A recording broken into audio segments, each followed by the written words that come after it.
All right, good afternoon, everybody. It's so wonderful to be here to continue our 14th and 15th trait that today we're going to do a double. You'll see why in a minute. But it really is very exciting to continue this incredible journey together alongside my amazing wife. And it really is a true privilege to be here together. I want you to just appreciate how much hard work really goes into our preparations. For myself, especially, I know this is a tremendous love that I have for this curriculum, and it really is a privilege to do this together with Zehava. So the next two traits are b'mikra and b'mishnah. B'mikra means the written law, and b'mishnah means the oral law. And that's why we're going to talk about both of them together. So as an introduction, I'm just going to begin with showing you this, if you remember this, this triangle that we have. I might have a hard copy. I have a hard copy here, a big one. One second, I'm sorry.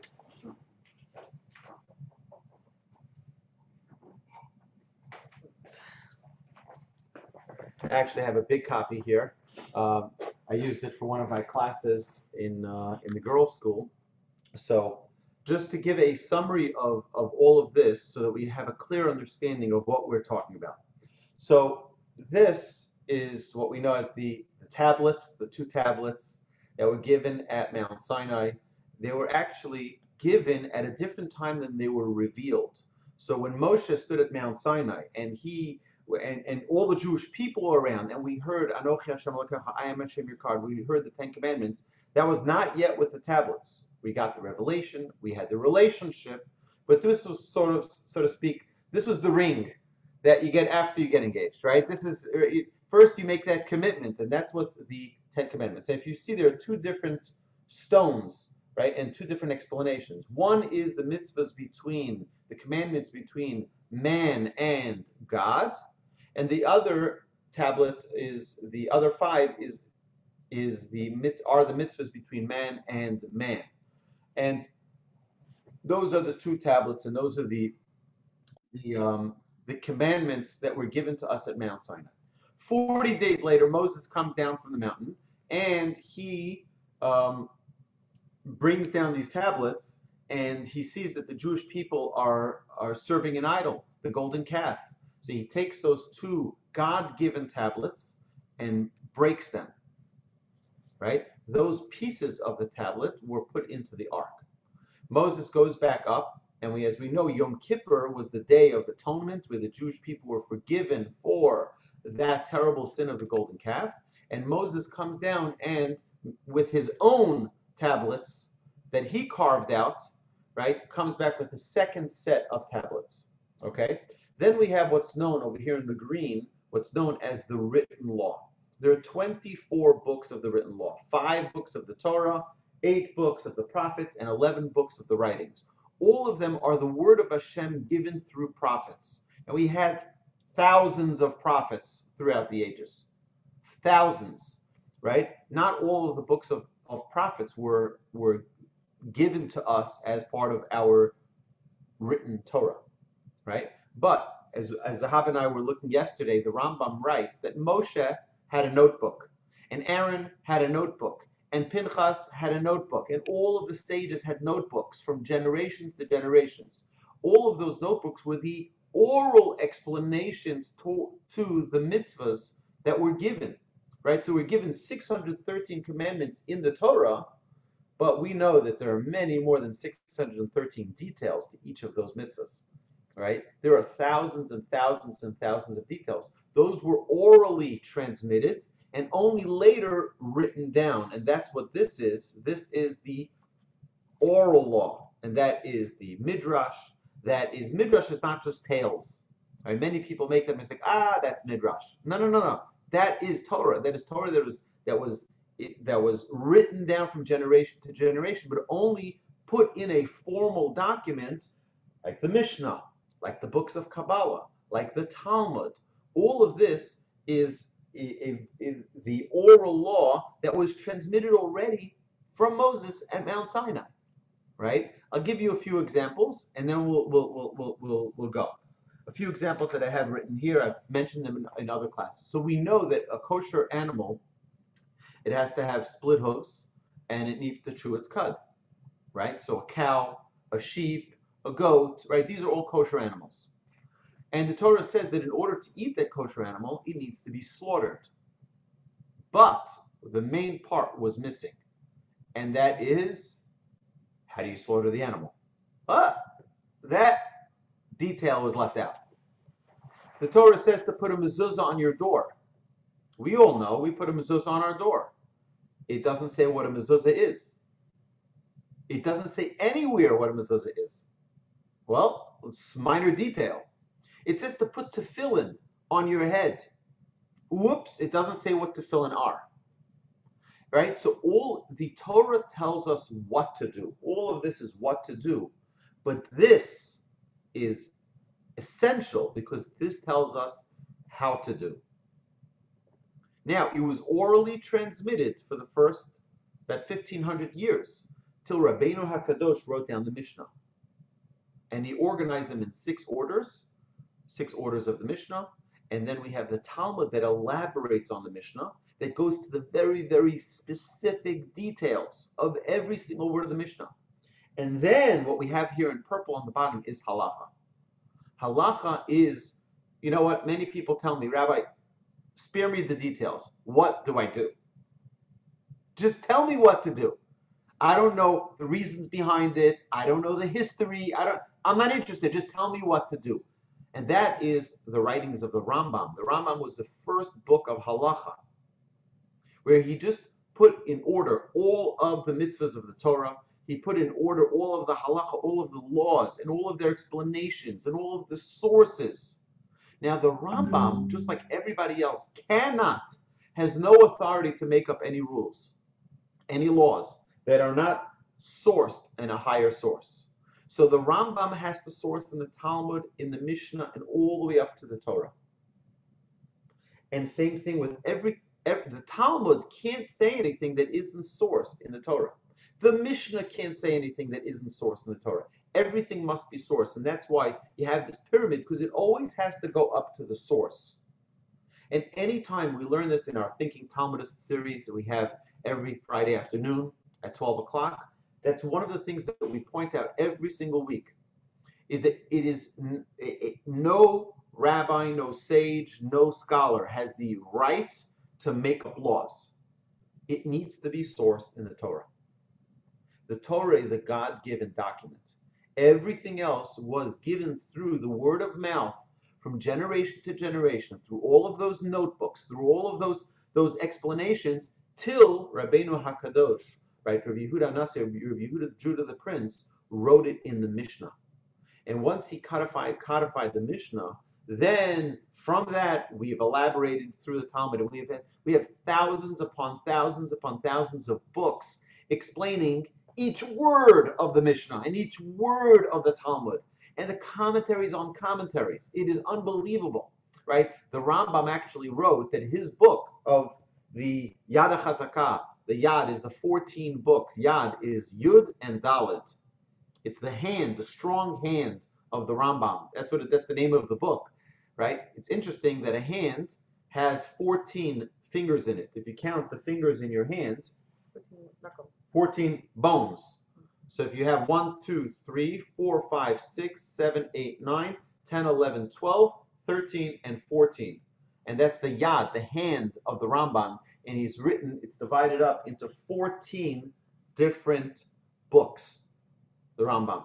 He says if someone wants to just learn one thing and know all of Torah, he should learn my book of the Rambam. It's interesting that there is no book in all of Jewish literature that has more commentary on it than the book of the Rambam. It is remarkable, right? It is absolutely remarkable. This is, so the idea behind this, and we'll get to part 2, the second side, in a minute. This is our treasure, the treasure of the Jewish people. It does not belong. It's a very big mistake that people make. It doesn't belong to the rabbis. It doesn't belong to those who are observant. It belongs to every single Jew. And this is something that we have made our mission, to bring the Torah to every single Jew. It doesn't belong to us. It belongs to the Jewish people. And that's something that we're trying to disseminate and share with the world. So with that lengthy introduction, we can begin the first part of this, which is Bimikra, the written law. Right? Okay, thank you. All right, so the Torah is, we know that the Torah is a blueprint for the world, for creation. The Torah was created even before the world was created. It says, Sakel ba'oraisa ubara alma, which means that God looked into the Torah and used the Torah in order to create the world.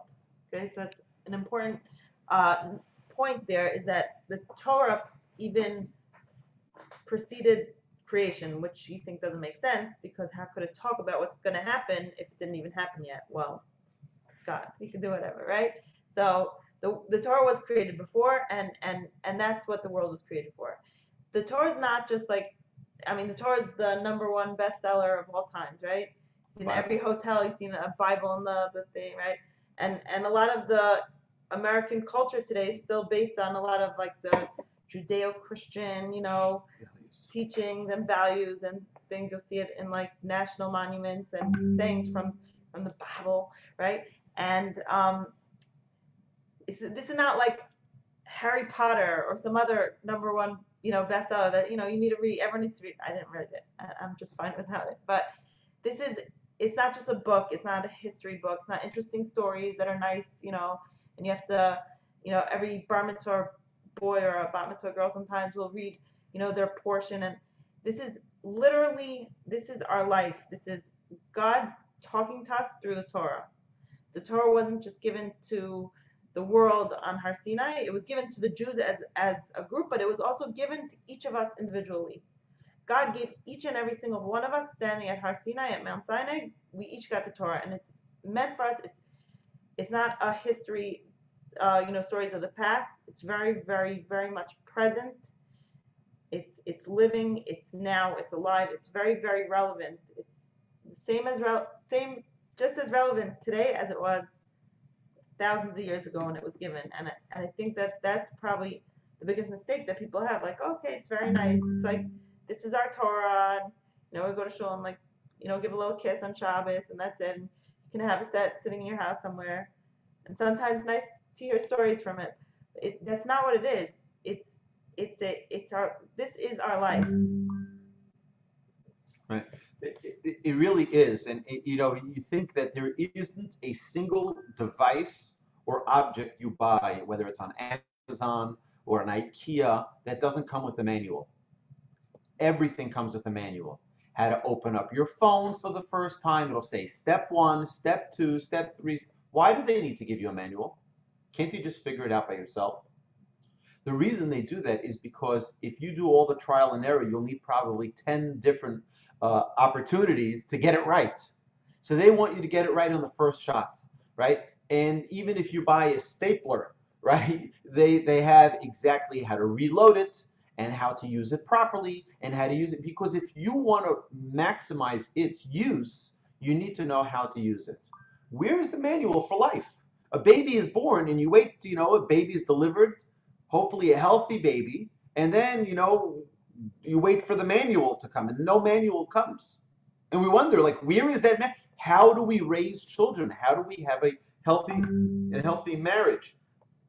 Excuse me, how do we develop relationships? How do we do all of these things? Where is the manual? The answer is the manual for life is the Torah, right? Every nation in the world had the opportunity. If you want to understand just a little insight into anti-Semitism, imagine if you were given the opportunity to, I say, you know what, it's your birthday, here's your lottery ticket, I'm giving you as a gift. You're like, thank you so much, it means so much to me, but the likelihood of me winning is nil, so I'm just going to give it to my friend, and you give it to one friend, everyone passes it around the room till someone gets it, and they win. Imagine what everybody's going to feel. I had the $600 million lottery ticket in my hand, and I gave it away, right? We'd be eating ourselves up. And what do you think to the person who won? What do you think we'll do to them? We're going to hate them, right? Why don't you share it? I didn't really mean to give it. I didn't. Everyone's going to find an excuse to hate that person. That's us. We are the Jewish people. The Torah was given as an opportunity for any nation who wanted it, come take it.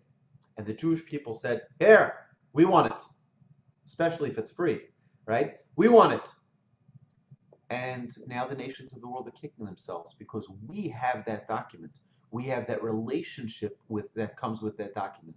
And they all had that opportunity and they turned it down. Just as an interesting side note, our sages tell us that every person in every nation had a vote. So imagine they went to the French and they said to the French, who wants the Torah? They had a prophet.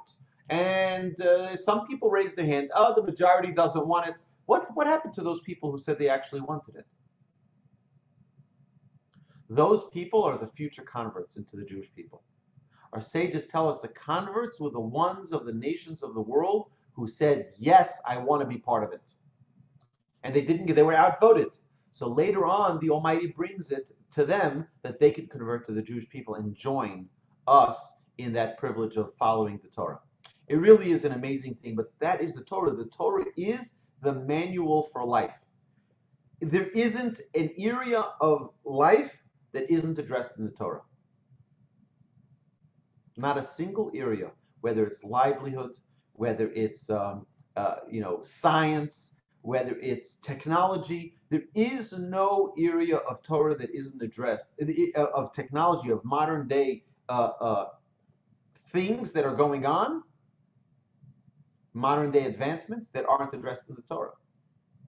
In fact, when I was in Jerusalem last year, we sat with a rabbi, really unbelievable. He's like at the cutting edge of science and technology questions come to him. All AI, right, artificial intelligence comes to him, right? Because you can have a situation, one of the examples he gave us is, you have autonomous driving cars. Okay, you have autonomous driving cars. So they drive by themselves, but there's a whole algorithm as to how the car drives to stay in its lane and so on and so forth. But what do you do in a situation, and this is all pre-programmed, if you have a car it's going to crash. It knows it's going to crash, but it has an option now. Which car should it crash into? This car or that car? One is a Volvo, which has the highest safety rating, and the other is another car. One is a young driver, one is an older driver. It has to make an algorithm decision, and it's all pre-programmed which car it'll crash into. How do you make such a decision?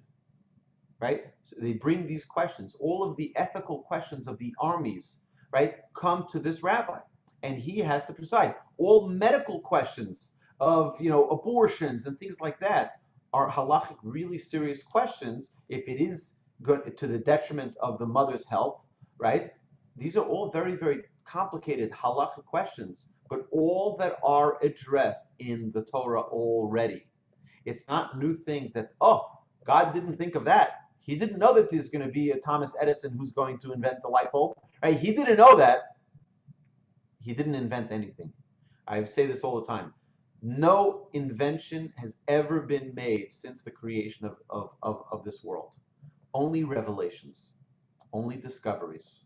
It was all already embedded in creation. That's the Torah that we have. It's in the Torah. That's always the question people ask. You say, how can you say you can't drive on Shabbos? The Torah doesn't write you can't drive on Shabbos, right? It says, right, because people think that today's prohibitions, the rabbis just added that on. That's not from the Torah. They didn't know about car. So obviously it's sourced from the Torah, right? So it goes back to, I'm not going to pretend I know anything about cars and engineering, but let's say the lighting, the ignition, right, is like igniting a fire, right? So that will be the same as turning on and off a light switch on Shabbos. So everything is originally sourced to the Torah, even if the applications are different today than they were 50, 100 years ago. Things are always changing, but it's still the same. And then it's also something a lot of people say, okay, so that's nice, that's good, I like that, that not so much. This, okay, a lot of people like to pick and choose, like what sounds good in the Torah, what they're gonna keep. So it's important that we know this is the Torah. This God didn't make any mistakes. It's not open to interpretation. It's not ambiguous. It's there. This is the law. Now you take on what you can, you do what you can. It's not pick and choose, but also it's not black and white. That's also like so it's kind of like it's not all or nothing. I think that's another There are circumstances that change the halacha. That means two people can ask the same exact question to the same rabbi and get two different answers, right, because their circumstances are different. It's the same right, question, but different circumstances, right? So that's why the word halacha comes from the word halicha, by the way in which you walk, the way in which you're living your life. It depends on every person's situation. A person can have one halachic ruling based on, for example, I don't want to get into it too much, but if someone is traveling, they'll have different laws that apply to them than one who isn't traveling, right? Regarding kosher, regarding all of these different. Now, again, I don't want to get into it because it's really not the scope of today's class, but to just understand that the relevance of halacha hasn't changed one iota from 3,300 years ago when it was given at Mount Sinai. It's just as relevant today in every area of life as it was back then. And if I may add, that anyone who says that it lost its relevancy, that's exactly heresy, right? That's biblical heresy. That's what the Torah says. That anyone who says that the Torah isn't relevant for whatever reason, it's not modern, it's not updated, they didn't know about elevators, they didn't know about this, they didn't know about that, that's heresy, right? That's something we have to be very, very cautious and careful about, right? It's one thing if someone says, I'm just not up to it. It's not where I'm at right now. It's something I strive for. It's something I'm looking forward to. It's something that one day, hopefully, I'll get to. But that's very different than just saying that's not the truth. That's not the emes. That's not right. And that's we have to be careful not to change the laws, not to pull it down to us, but rather elevate ourselves to it. right. Right? Yeah, what I was saying also with the black and white that's also very true, and that point is obviously should have, but also I'm saying it's not black and white, meaning that if you say, oh, this is not something I'm able to do right now, that doesn't mean that is not. You have to. That's kind of what you're saying. Okay. Anyway, meaning so. Today we all use when we travel, I assume, right? We use maps. We use Waze. We use Google Maps. We use to navigate, and we use our navigation system in the cars if you have a fancy car, right? And you can utilize this unbelievable technology. But it used to be back in the day, and I love maps. I love maps, right? So I used to study maps. I used to like it. I really love it. And you'd never travel, particularly not a long distance, without a map, right? Why would someone not travel without a map and live life without a map, right? A person has to plan it out. A person has to know what is the direction they're heading in life. And that is what the Torah is. The Torah is the map that helps guide us the direction we should take in every area, in every situation. The stories in the Torah also, like we were saying before, they're not history, they're not interesting stories, like a nice little Disney bedtime story. These are stories that, even though they're from long ago, they're there to teach us something today, not just something that happened. Very nice, next. Each story, each line, each word, every single word in the Torah is something for us to learn. And again, each thing is not just for the Jewish people, it's for us. So for pick and many examples, the famous examples, let's say when Abraham, right after circumcision, and he was sick and he was in the healing, and he's in his tent and he's talking to God, and all of a sudden 3 strangers passed by, and he didn't realize these were 3 angels, but 3 men walked by, and he just stops what he's doing and just runs to go greet these men and bring them in and feed them. You're in the middle of talking to God, literally in the middle of talking to God, right? If we're in the middle of prayers in the synagogue, right, you don't just, especially the silence, I mean that you don't don't just start talking or going to do something in the middle. You're in the middle of praying. You focus on what you're doing. You're talking to Hashem. Abraham was sitting there literally talking to face, something that we can't even like imagine. And he goes off to feed these three men. So this is there to teach us that of course, talking to Hashem is so important, but not more than talking to God.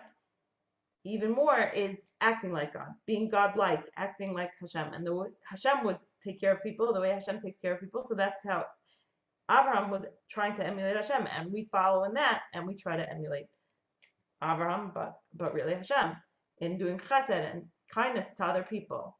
So this is an important life lesson. This teaches us that more than just, living your life and talking to God, to get out there and actually live that kind of life. But I think it's also the word we're saying the word mikra, right, which means to, how did you translate the word mikra? The written law. So the word mikra is calling, kara, right? Like Vayikra Hashem al Moshe, and God called to Moshe. The word kara is calling. God, through the words, every single word in the Torah is Hashem talking to us. This is his way of talking to us. He's communicating with us through the words of the Torah.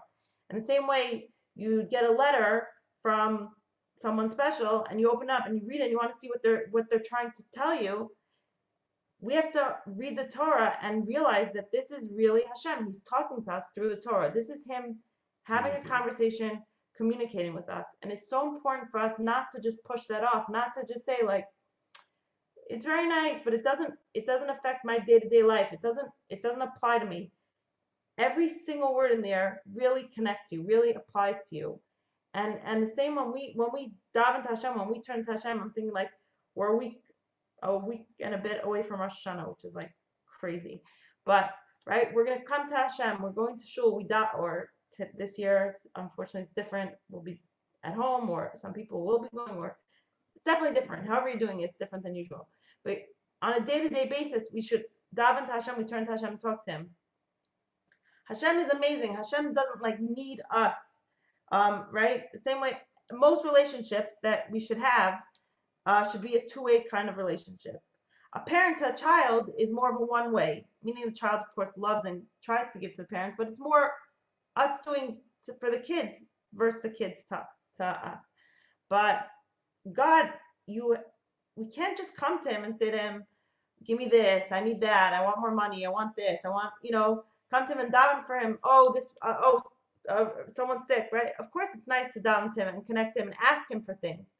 But you can't come and just talk to him and tell him what you want, your demands, if you never listen to him or what he's asking of you. He in the Torah, Hashem in the Torah is talking to us. He's having conversations with us. And we have to, in our lives, build that into our lives and find a way to listen and connect and to actually follow and live in a way of what he's saying. And only then will Hashem be able to open and, it will be much more accepted, our prayers to Hashem, if we're following what he's saying and not just coming and saying, give me this, give me that. Right, so you mentioned to emulate Hashem. So actually our name is Adam, mankind, right? And we've mentioned this numerous times in our Musar classes, that the word doesn't only mean ki min ha'adama lokacha, because man was taken from the earth, and that's the word of Adama. So it's Adam, Adama, he came from the earth. It comes from another word as well. Adam comes from Adameh, which means to emulate. Our task in this world is to emulate God, is to bring godliness into our lives, to display a representation of God in this world. That's what we're trying to do. We're trying to emulate God in everything that we do. The Torah is a vessel through which we perform these acts that the Almighty has given us in the Torah that show us what it means to be godlike. And it's interesting that if you look at any book in the world, you'll find that the author writes about what interests them, right? You have, you mentioned Harry Potter, right? I literally haven't read a single syllable in that book, in any of those 7 or 10 books, however many books there are in that series. Our kids are But working on but us. they're about, I don't know what they're about magic, and they're about, I think there's some witches, or there's whatever it is. It's like this whole, that's what interests the author. So that's what they write about. Look at what God writes about, and then you'll understand what he interests the Almighty. Who does he spend time on? Does he spend time on Abraham and Isaac and Jacob, or on Esau and Ishmael? There's very little written in the Torah about Esau and Ishmael, right? Who does God spend more time on? Moses or Korac, right? You see who God, because that's what interests. Moses was a man who emulated God. He was a servant of God. Korac wasn't. He was self-interested. He was self-absorbed. God didn't want to spend time. In fact, the only thing that we do see about Korac is his downfall. So if you look in the Torah, you will see exactly the values of the Almighty. And that's the values that Zehava was mentioning earlier. We have the laws, all the justice systems across the globe are based on Judeo values, Judeo-Christian, right? They've adopted a lot of our values, right? But that's our Torah. We should be very proud of it. We shouldn't be the ones to hide our Judaism. We shouldn't feel shy about our Judaism. We should wear it on our sleeves. We're proud. I'm Jewish and I'm not going to hide it. Not from anyone. I'm not going to be ashamed of my Judaism. I'm not going to feel shy or embarrassed of it. I'm going to wear it with honor and dignity and pride. Right? And that's the Torah that we have.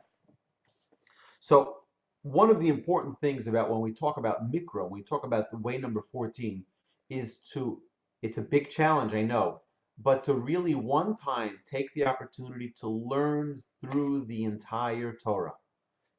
Not in one. Now, it doesn't have to be in one sitting, right? But to buy an authentic, bona fide Torah translation, if you can't read it in Hebrew, I would recommend the Stone Edition Chumash. Stone Edition Chumash is remarkable. Great translation. Read just the English. Take a page a day. Take 10 pages a day, however many you feel. And I guarantee you that their commentaries on the bottom are so magnificent that if you have any question on any verse, you look down at the bottom and they'll be addressing your question.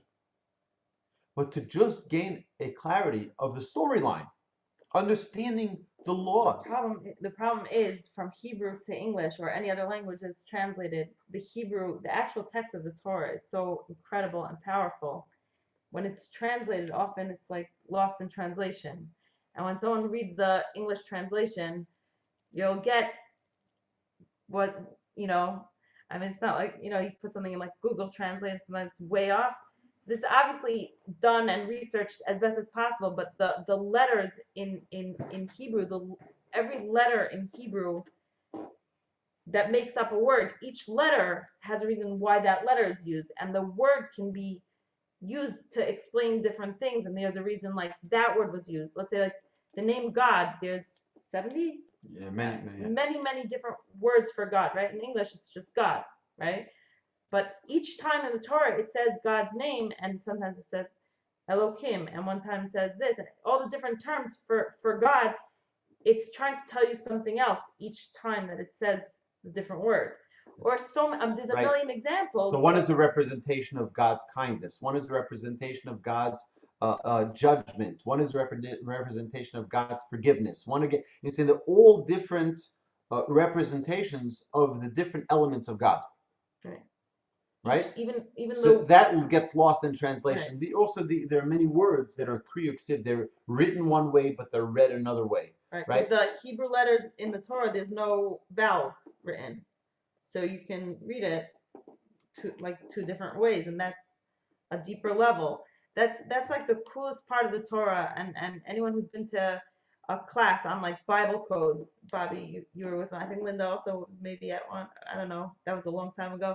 But there's these codes that are in the Torah, and it really is like mind-blowing, because every single person is written in the Torah. Every single event in history, and I'm not just talking about before the Torah was written, now they'll find any current events, and let's just stay out of politics and not even talk about it, but it's all sourced and written. They'll find the codes in the Torah. They find any event, any war or 9/11, and they find like the words of it spells out or spaces or whatever. It's also out of the scope of today's class, but it's really an unbelievable thing that every single letter, every single word, there's endless, endless, endless knowledge, endless information, endless sources in the Torah. Also, the Torah is written for ages 0 to 120, right? There's no other book in the world like that. There is no book that a child could learn and read, and you learn it when you're like a child. You're like, and Moses went, and you read stories of the 10 plagues, and you learn it, and you sing the songs at the Seder, right? And then you learn it later, and more and more and more, and every single year or a few times a year, you could learn the same thing, and every single time you learn it, there's new, like you're just barely scratching the surface because there's layers and layers and layers and layers. The text of the Torah has what's called pardes, which is pshat, remez, drash, and sod, which stands for pshat is like a basic, simple explanation, and that's also often literal what meaning. Like right. Rashi is like the most basic commentary, what the Torah is literally saying. Rashi's whole objective is to give us that level, the basic level of understanding. What in the world is God talking about when he writes this word, right? And that's why Rashi sometimes uses those other elements so that we can understand the pshat, right? Just so we can understand the literal basic meaning. And then the next is remez, is more, so I have over here, I wrote it out, a more sophisticated level of midrash, where different word pronunciations reveal different meanings. A Torah scroll is not vowelized to facilitate these elucidations. Then you have drush, right, which is the actual midrash, right, that gives a homiletic source of biblical concepts and how to apply them to living. And then you have sod, which is all the hidden and mystical meanings of the universe as explained in the Zohar. Right, so you have these 4 levels of understanding, which each one is its own world. We're just talking about level 1. Let's just understand. Even the last one, sod, which you're saying, that's talking about like the high, like the Kabbalistic Zohar kind of things. Real Kabbalah, not what's trendy Kabbalah, red string, culture stuff. Is that like still happening? People still, I don't know. That's the real stuff. But the word pardes, which is these 4 letters, means orchard. Is this beautiful orchard of Torah knowledge that's there for us to pick and to enjoy. So there's really, really endless amounts of knowledge that's there in the Torah, and we need to harness it and learn it and realize that it's very, very relevant, realize that it's there for us, and to just connect with it and prioritize Torah learning in our lives so that if we never learn it, if we never read it, if we don't know what it is, if you only hear, something here and there, it's very hard to make it part of your life. If we realize the value and the importance of Torah in our lives today, and we bring it into our lives, bring it into our homes, bring it into our families, it changes everything. So very interesting that our sages tell us that every Torah portion, like this week's Torah portion is the portion of Nitzavim, right? Current events will always be hidden and embedded in the Torah portions that you're going to read that week. And the Haftorah is always hints to it. And the more one delves into the depths of each Torah portion and understanding current events, the more they'll see the synchronicity of current events with words that were written 3,300 years ago in the Torah. It really is, it's remarkable, right? It's our gift. The Almighty gave it to us as a gift. We have to recognize it's something that we can't say it enough, that people feel sometimes like, oh, the Torah, I don't know, when is it right? It's ours. It's our document. We were hated for it. Our parents were grandparents, our great-grandparents, our ancestors were persecuted for it. Let's cherish it. It's ours. It's the first thing a kid is taught in school. The first Torah piece or whatever that a kid is taught in school is Torah Tziva Lanu Moshe, Morasha Kilas Yaakov, and kids will sing that in school, and it's like a very, they learn Moda'ani, Torah Tziva Lanu Moshe, Shema, like these are the Torah Tziva Lanu Moshe means Moshe taught us the Torah from God. Morashah Kilat Yaakov. It is our inheritance, right? For every single one of us, not collectively, not just for some people, not just every single one of us. It's our inheritance, and we're not collecting on this amazing inheritance. That's just, if a rich uncle who left you a nice inheritance, just not collecting it.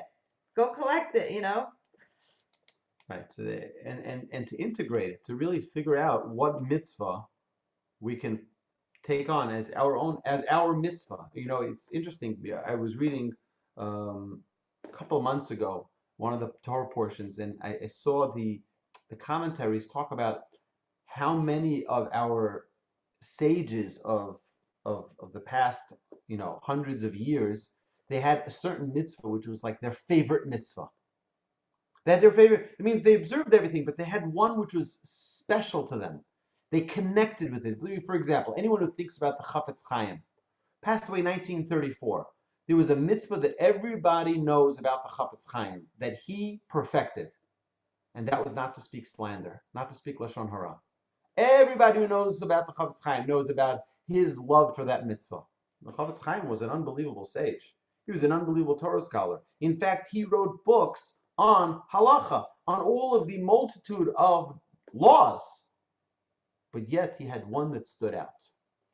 And everybody knew that that was the one that stood out for him. And you have many, many of the other, sages for the past, hundreds and thousands of years that had a unique mitzvah that was theirs. And the Talmud brings different sages that was their mitzvah. They had.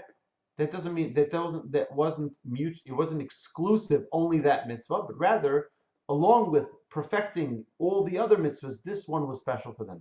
And I think that we all have to investigate in ourselves that special mitzvah that we all have. Right. So I want to go to the next one. So that's Torah. Torah is the original source. It is the original source given by God in the 5 books of the Torah, and then additionally the 19 books of the prophets and writings that were also revelations that were given to the prophets directly. Then we go to the oral Torah, and that's way number 15. And the oral Torah is telling us all of the how to. The Torah was telling us what to, right? The written Torah was telling us what to, and this is telling us how to. And it is impossible to understand the written Torah without the oral Torah. Impossible. You try to take any verse of the written Torah independently and try to understand it on its own. You need to have the oral Torah, the oral teachings, the explanations of Rashi and Rambam and all of the unbelievable sages and their commentaries to understand the words of the Torah. It's really code. You have to unscramble that code. And there's a reason why it was given. Because we are meticulous about authenticity. We want sources for everything. Because our number one pursuit is truth. As Jews, what do we say? What's God's name? God's name is truth. Hashem Elokechem Emet. God's signature is Emet, is truth. We need to verify every word of the Torah. We don't take anything just because I said it. Take my word for it. Right? There's no such thing. You said it. Give me a source for it. And it's one of the things I've said many, many times in our classes that I don't try to overburden people with giving the sources to everything I say in class. But anyone is welcome to ask at any given time, Rabbi, what's the source of that? And I will give you the source for it. Right? No rabbi, no teacher has the right to make up rules, to make up laws. It needs to be sourced. And that's what the oral Torah is. The oral Torah is giving the explanation to all of the written Torah, but it must be sourced.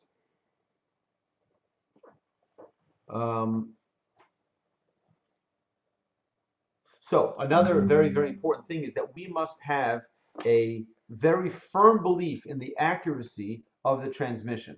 Right, so we mentioned before the transmission, but how do I know that it hasn't been missed in any generation? How do I know, that the Torah that I'm teaching is actually real and that it hasn't been made up by anyone? So that's what we have on the other side, all the way from Moses at Mount Sinai, generation to generation, transmission year by year, generation to generation, 130 generations, all the way to us right here learning, and then to all of you.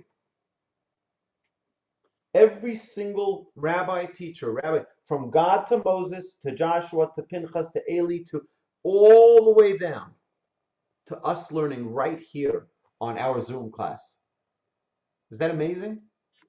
Without one break in this transmission. There's an unbroken chain from the Torah being transmitted to Moses and Mount Sinai in front of the entire people, all the way to the Torah that we're learning here today. And that's one of the reasons we mentioned previously that a person must have a rabbi. What's the idea? I can just take out a book from the library and read it. It's called the Torah, and I'll read it myself. But how do I know that I'm understanding it correctly? That's why we need a rabbi. That's why we need to have someone we learn from, who learned it from his rabbi, who learned it from his rabbi. I'm sure you've heard of the word smicha, rabbinic ordination. Where does that come from? That comes from Moses receiving ordination, so to speak, from the Almighty, where God says, you can be a leader. And Moses had to give ordination to his successor, etc., all the way to me receiving rabbinic ordination from my rabbi. To know, and that my rabbi, I have the two rabbinic documents, the ordination documents here on my wall, where the rabbi says that, yes, I approve that this student of mine is carrying that legacy from Moses at Mount Sinai all the way till today. It's a big responsibility, right? But only a rabbi can ordain a rabbi. And that's the idea is that there shouldn't be a break in that chain of the Torah that is given to us and the Torah that we continue to teach forward. So another point that I'm thinking about, my kids are doing homework. It's nice to see them back to doing homework sometimes. I'm like, do you need help? I'm looking at what he's doing, and then I'm like, on second thought, I don't think I'm gonna help you. It's like some algebra, calculus, it's like way advanced. I forgot this stuff, and as we're talking now, I'm like thinking like, a lot of times we learn things in school or in life or whatever. Let's say in school, right? And then you're like, I don't need this. Like I learned it, and you block it out because unless I'm going to become a doctor or a scientist or an engineer or this or that, right? I don't need to know this. I don't know all the history things or the quantum physics, right? Or like details of the anatomy and all these, right? And of course, you need to listen in school and serve your time. But a lot of the things that we do learn in school don't necessarily apply to our lives unless you're following a certain career choice. And that's why a lot of schools are even starting, let's say in high school. Not that high school kids necessarily really know what path they're going to choose in their lives in the end. So I'm not sure if it's the perfect solution, but a lot of high schools already will let students pick. My son's high school in New York that he's in right now, he's in 12th grade, and they have like a real estate track and a this track and a that track, right? If kids are interested in certain things, they'll help gear them in that direction. But what I'm saying is, in a roundabout way, is that the Torah is not like that. The Torah is not like the written Torah, the oral Torah, which we keep saying oral Torah, but oral Torah that's written and in the form of Talmud, Gemara, right, Mishnah. Most of the books behind me here are the oral Torah. Right. Right? A lot of oral Torah. A lot, right? It's all explanations of the written Torah, just the 24 books, right? This shelf here that has the red and the blue right behind you, Zach. 1 second, move your head back. This red and blue shelf right here, right? That's the written Torah. Everything else is oral Torah. It's remarkable, right?